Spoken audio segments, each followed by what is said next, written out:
آج کی یہ ویڈیو ان لوگوں کے لیے ہے جو کہ کسی نہ کسی وجہ سے اپنی کسی بیماری کی وجہ سے، کسی حادثے کی وجہ سے یا کسی فالج یا کوئی بھی ایسا ان کے ساتھ زندگی میں پرابلم ہوا جس کی وجہ سے وہ بیڈ کے اوپر ہیں، اور پھر بیڈ پہ ہونے کی وجہ سے وہ چل پھر نہیں سکتے، اور ان کو کیا کیا مسائل ہوتے ہیں اور کس طرح ان مسائل کو آپ حل کر سکتے ہیں۔ ان کی سب سے بڑے جو پرابلم ہوتے ہیں وہ پیٹ کی گیس یا قبض کا مسئلہ ہے، کیونکہ وہ موبائل نہیں ہے، چل پھر نہیں سکتے ہیں۔ تو آج کی اس ویڈیو میں آپ کو نہ صرف یہ کہ ان کے لیے کچھ ایسی ریمیڈیز جو کہ ان کے نظام کو بہتر بنائے گی، بلکہ اس کے ساتھ ساتھ احتیاطی تدابیر اور سردیوں کے موسم میں کیسے ان کی صحت کا خیال یا ان کی صفائی ستھرائی کا خیال رکھنا ہے، یا کون کون سی آپ ریمیڈیز یا طریقے کر سکتے ہیں جس سے وہ لوگ اپنی لائف کو بہتری سے گزار سکتے ہیں، یہ سب کچھ میں آپ کو آج کی اس ویڈیو میں بتاؤں گی۔ جیسے کہ آپ لوگ جانتے ہیں کہ جو بھی حضرات یا خواتین ایسی ہیں جو کہ بیڈ ریڈن ہیں، بے شک وہ فالج کی وجہ سے ہیں، کسی ٹانگ کی انجری کی وجہ سے، اسپائنل کارڈ کی انجری کی وجہ سے، کوئی اور پرابلم ہے، کوئی فالج کا مسئلہ ہو گیا ہے، یا پھر عمر رسیدہ ہونے کی وجہ سے وہ چل پھر نہیں سکتے، یا شوگر کے ایسے مریض جن کے پاؤں یا ٹانگ یا کچھ بھی کاٹنا پڑتا ہے اور ان کو بیڈ پہ ہی رہنا پڑتا ہے، تو ان کے لیے اسپیشلی ہے۔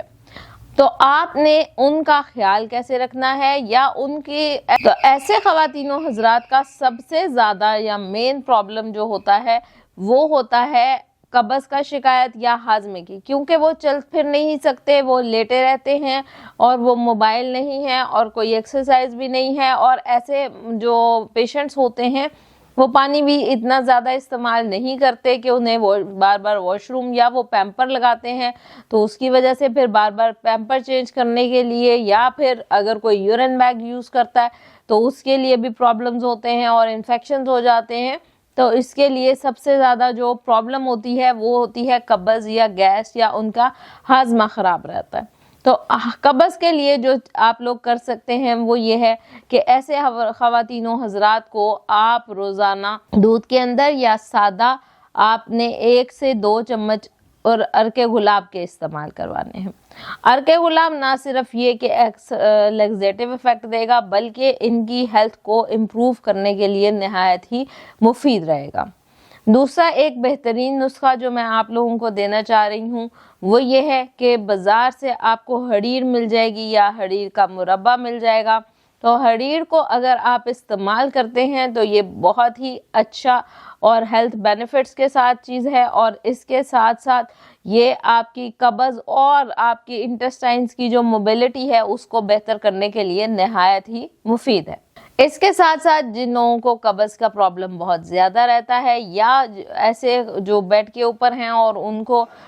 سٹول پاس کرنے کے وقت تکلیف ہو رہی ہوتی ہے، تو اس کے لیے آپ یہ کر سکتے ہیں کہ زیتون کے تیل کے اندر اور کیسٹر آئل کے اندر آلو بخارے، خشک آلو بخاروں کو رات کو بھگو دیں، اور صبح اسی کے اندر 1 گلاس پانی ڈال کے اس پانی سمیت آلو بخاروں کو استعمال کر لیں، کھا لیں۔ اس سے بھی یہ قبض والا جو پرابلم ہے وہ ان کا ٹھیک ہو جائے گا۔ ساتھ میں پیٹ میں گیس، بدہضمی اور جن ایسے خواتین و حضرات کو بھوک نہیں لگتی، تو یہ بھوک لگانے کے لیے بھی ایک بہترین نسخہ ہے۔ اب بات کرتے ہیں کہ ایسی کیا کیا احتیاطی تدابیر کرنی چاہیے کہ ایسے مریض جو ہیں ان کی صحت کو پرابلم نہ ہو، وہ انفیکشن بار بار کیری نہ کر سکیں۔ تو سب سے پہلے ان کی ہائیجین پریکٹس جو ہے وہ نہایت ہی بہترین ہونی چاہیے۔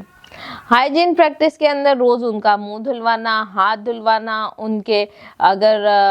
مرد حضرات ہیں تو ان کی داڑھی بنانا، شیو کرنا، پھر اور اگر خواتین ہیں تو روز ان کے بالوں کو صاف ستھرا کنگھی کرنا، ان کے بالوں کو تیل یا کوئی بھی ایسا موئسچرائزر سکن کے اوپر بھی لگانا، اور بالوں کی اچھی سی کنگھی کر کے چٹیا کرنا۔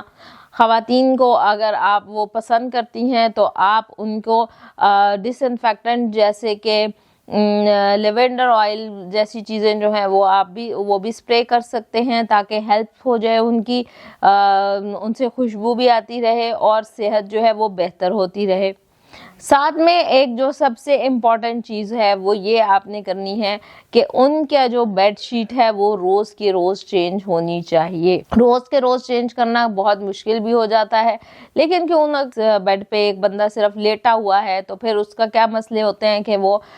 بیڈ کے اوپر لیٹا ہے اور موو بھی نہیں کر سکتا، تو بہت سارے بیکٹیریاز اور وائرسز جو اور بہت سارے انفیکشنز ہونے کے چانسز ہوتے ہیں، کیونکہ وہ خود سے اپنی جو کام ہے یا جو اپنی پریکٹسز ہیں وہ کر نہیں پا رہا ہوتا. تو اس کے لیے آپ کیا کریں گے کہ آپ روز ان کی بیڈ شیٹ صاف کریں گے، ان کے کمرے کے اندر کوئی اچھی سی خوشبو لگائیں گے. ایسے جو پیشنٹس ہوتے ہیں وہ اکثر سٹریس یا ڈپریشن کا شکار ہوتے ہیں، موسٹلی بزرگ ہوتے ہیں، اور بزرگوں کے لیے سب سے اچھا ہے کہ اگر آپ کے گھر میں گرینڈ چلڈرنس ہیں جیسے پوتا پوتی نواسی، تو چھوٹے بچوں کا دل ایسے بچوں سے بہت زیادہ، چھوٹے جو بچے ہیں وہ ایسے بزرگوں کا دل بہت اچھا اور بہترین لگا سکتے ہیں، کیونکہ چھوٹے بچے آپ کو ایک زندگی کی طرف لے کر آتے ہیں. آپ ان کی ہنسی جو ہے، ریسرچ سے یہ بات ثابت ہوئی ہے کہ چھوٹے بچوں کی جو ہنسی ہے اس سے بھی جو بڑے لوگوں کے سٹریس ہیں یا انگزائٹی ہے یا جو ان کے ڈپریشن ہے وہ کم ہوتے ہیں. تو ایسے خواتین و حضرات کے ساتھ بیٹھیں، ان سے باتیں کریں، ان کا دل لگائیں، انہیں کسی نہ کسی کام میں، کسی ٹی وی پہ، کسی نہ کسی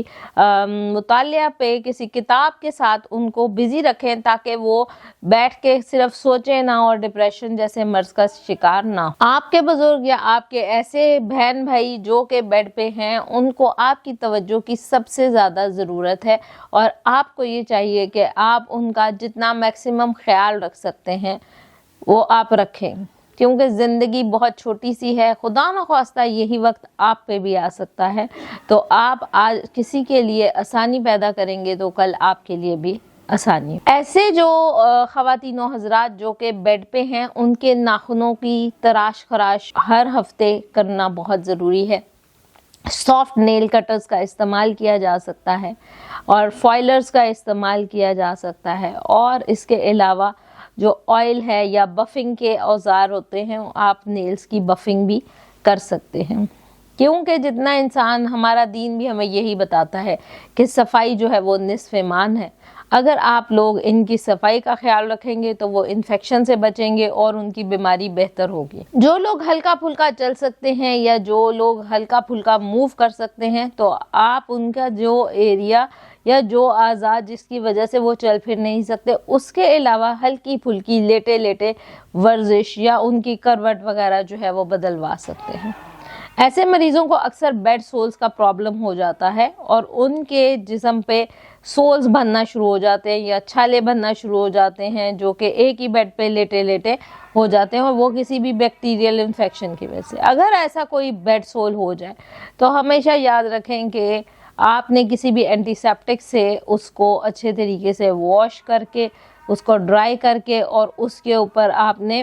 جو پاؤڈر ہوتا ہے وہ لگائیں، اور اس کی ڈریسنگ جو ہے وہ زیادہ سے زیادہ کریں اور اس جگہ کو صاف رکھیں. اور کبھی بیڈ سول ہو جائے تو اس کروٹ پہ کبھی بھی پیشنٹ کو نہ لٹائیں. یہ تھی کچھ ایسی احتیاطی تدابیر جن کو کر کے آپ نہ صرف اپنے گھر میں موجود بیڈ ریڈن جو پیشنٹس ہیں ان کا خیال رکھ سکتے ہیں، بلکہ ان کی صحت کو بہتر بنا سکتے ہیں. شکریہ.